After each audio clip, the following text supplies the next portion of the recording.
Hello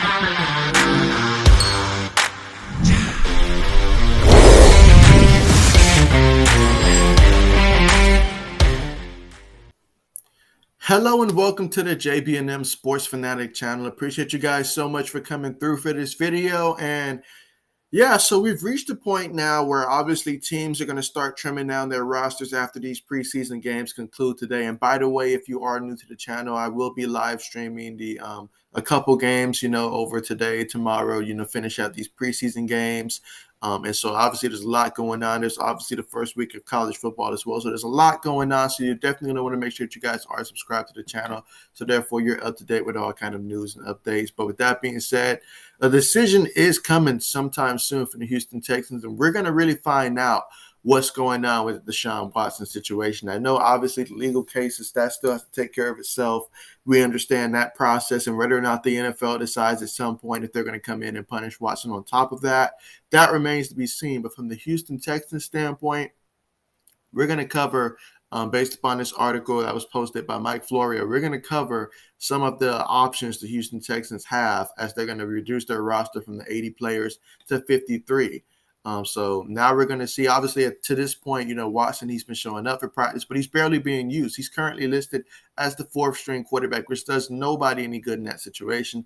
Doesn't do Houston no good, doesn't do Houston fans any good, doesn't do Deshaun Watson any good, doesn't do anybody good for him to just sit there on the fourth string. I mean, maybe Watson because he's getting paid, but still. So let's go ahead and see what options that they say here. The first option they say is tell him it's time to play, which obviously – Houston sounded like they were going to take that route earlier in the offseason. Now, they seem like they have softened their stance a little bit since then. But, yeah, I mean, they paid him a lot of money, and so he's got that $5.4 million signing bonus for 2021, as well as that $10.54 million salary that he's to be paid this year. So they could, try to be like, look, it's time to go out there and play if you want your money. Otherwise, if you sit out, you're going to be losing game checks. And so this is a very real possibility that this is the route that they could play. I don't, at the moment, see a scenario that Watson would just take that. And at this point, given how hard a stance he's taken so far and just go out there and play for the Houston Texans, I don't see that being a very likely scenario. But at the same time, it would make sense if Houston decided to take that route. The second one would be to move him to IR. And obviously, if he's on IR, he'd have to remain there for, I believe, at least 3 weeks. But I know head coach David Culley, he did mention earlier that Deshaun Watson was not necessarily injured, even though he was listed on the short-term, IR. Or at least it was seeming like they was potentially shifting towards that. But, yeah, he's currently this would allow him for Watson to stay on the roster through Tuesday, past that deadline at 4 p.m. Eastern. Then they can move him to IR, and then they can fill his spot on the roster with someone else, because that's another point to consider as well. They're just holding that point right now for Watson. If he really doesn't go out there and play, that's a spot that they can give to someone else that's going to contribute on the team. Not to mention, having to carry the difference between carrying 3 quarterbacks, 4 quarterbacks. We know Tyrod Taylor right now is listed as the starting quarterback. They've got guys like Davis Mills behind him. And so, yeah, it's going to be really important to see what's going to happen with Watson moving forward. Let's see. Option 3 is just to carry him on a 53-man roster. And so the only difference between this one and the first one is that you're basically giving him a roster spot, and you're still paying him as if he was, playing, but he's just sitting on that roster until you can find the trade partner, I would imagine.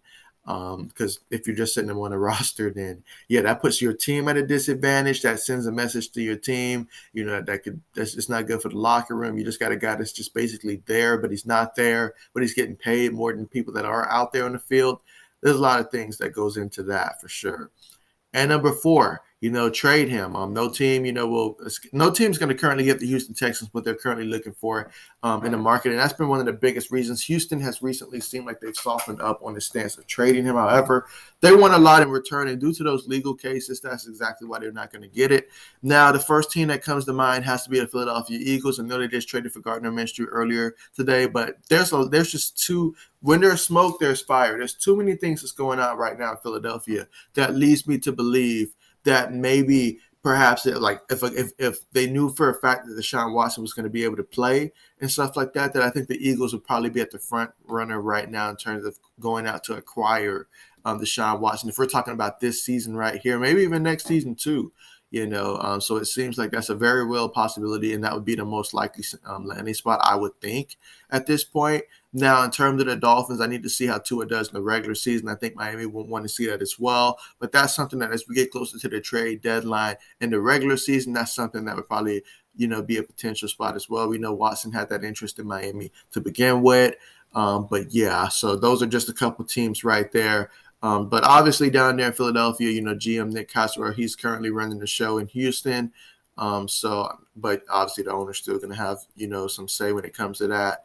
And yeah, I mean, there's just a lot of things, like trading him. It makes more sense to probably on their cases, it makes sense to wait till the legal process is done. And then if his name gets cleared, then you get a lot more from him. But if it's not, then I mean that kills his value even more. So there's a lot of things that go into play. And are they really going to ask a guy to go out there with this case, looming behind him, to go out there and play quarterback? This is going to tell us a lot about the Houston Texans. Once we reach Tuesday, where they stand as an organization, where they stand with Deshaun Watson, and where their franchise currently sits right now. But there's a lot of things to look forward to. But of course, I want to hear from you guys. What do you guys think, of these scenarios is the most likely to play out for Deshaun Watson? What should happen? What would you guys do? Definitely let me know in the comments section, what you guys would do. Is it time to tell him to go up there and play, move him to IR, carry him on a 53-man roster, or trade him? Maybe something else, but hey, let me know your thoughts in the comment section, and I'm looking forward to reading them. But with that being said, thank you guys so much for coming through for this video, and see you guys next time.